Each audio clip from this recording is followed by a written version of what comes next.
એક સમયની વાત છે. જંગલમાં એકદમ સુંદર અને સ્વચ્છ તળાવ હતું. તળાવનું પાણી ક્યારેક પણ સુકાતું ન હતું.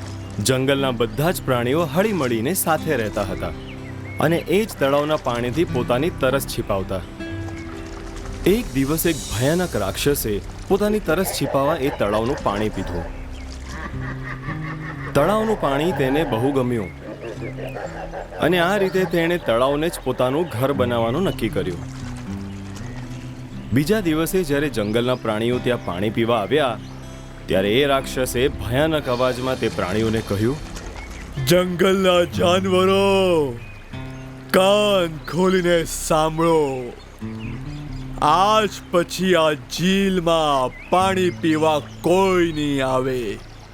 જો કોણે પણ આ ઝીલનું પાણી પીધું તો એને ખાઈ જઈશ.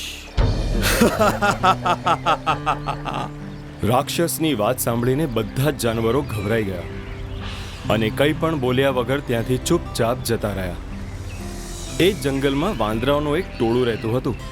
તે વાંદરાઓ પણ આ જ તળાવમાં પાણી પીવા આવતા હતા, કારણ કે તળાવનું પાણી એકદમ સ્વચ્છ અને મીઠું હતું. જંગલના બધા જ પ્રાણીઓ માટે પાણી પીવાની સમસ્યા ઊભી થઈ ગઈ. ત્યારે આ સમસ્યાનો હલ કાઢવા માટે વાંદરાઓએ સભા બોલાવી, જેમાં બધા જ જાનવરો ભેગા થયા.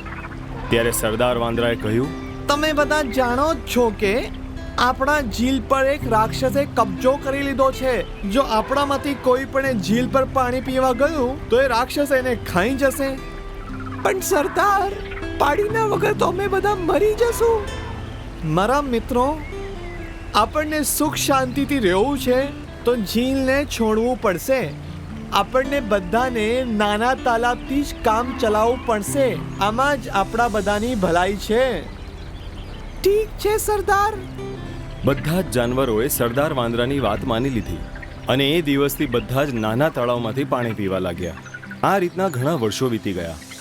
જંગલનું કોઈ પણ પ્રાણી પેલા મોટા તળાવમાં પાણી પીવા ન જતું હતું. એક દિવસ ત્યાં દુષ્કાળ પડ્યો. નદી, તળાવ બધા જ સુકાઈ ગયા, પરંતુ મોટા તળાવનું પાણી ન સુકાયું.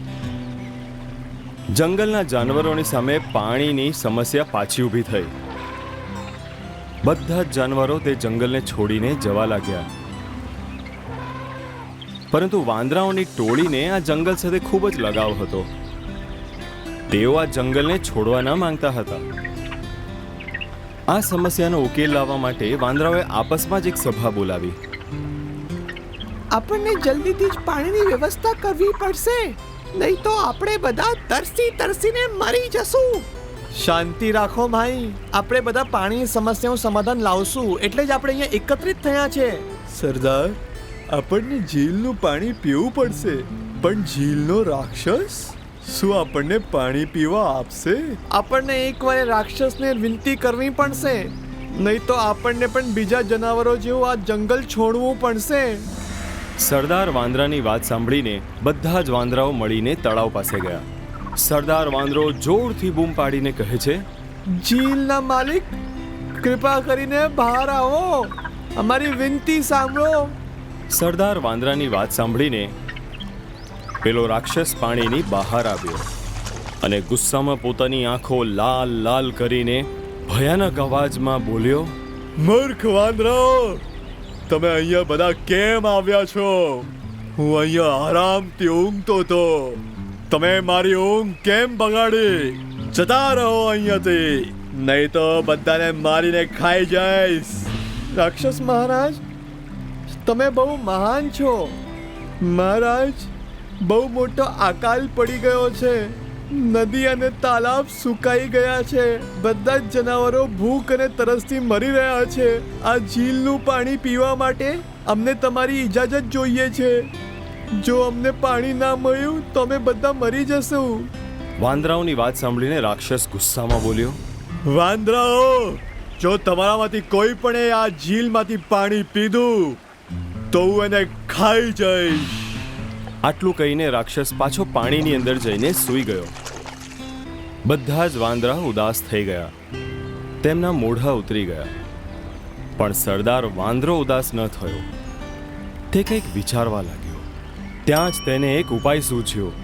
એણે બધા વાંદરાઓને કહ્યું, તમે બધા વાનરો ઝીલ પાસે ખડ્ડો ખણો અને થોડાક વાનરો મારા સાથે ચલો વાંસ લેવા માટે. વાંદરાઓએ મળીને તળાવની પાસે જ એક ખાડો ખોદી નાખ્યો. બાકી વાંદરાઓ વાંસ લઈ આવ્યા. તળાવમાં પાણી ભરેલું હતું. સરદાર વાંદરાએ વાંસનો એક ખૂણો તળાવમાં નાખ્યો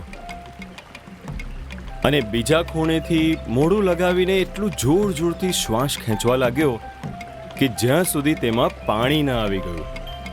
તળાવ થોડું ઊંચાઈ પર હતું અને ખાડો થોડો નીચે. ધીરે ધીરે ખાડો આખો ભરાઈ ગયો. ત્યાં જ તળાવનો પેલો રાક્ષસ પાછો બહાર આવ્યો. પણ બધા વાંદરાઓ તો તળાવની બહાર હતા એટલે ચૂપચાપ પાછો જતો રહ્યો.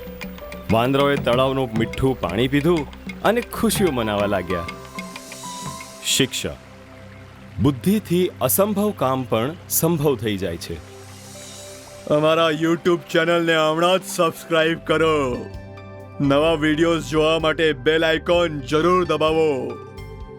તમે અમારા વિડીયોઝ પર કમેન્ટ જરૂર આપો. વિડીયોને લાઈક કરીને તમારા મિત્રો સાથે શેર જરૂર કરો.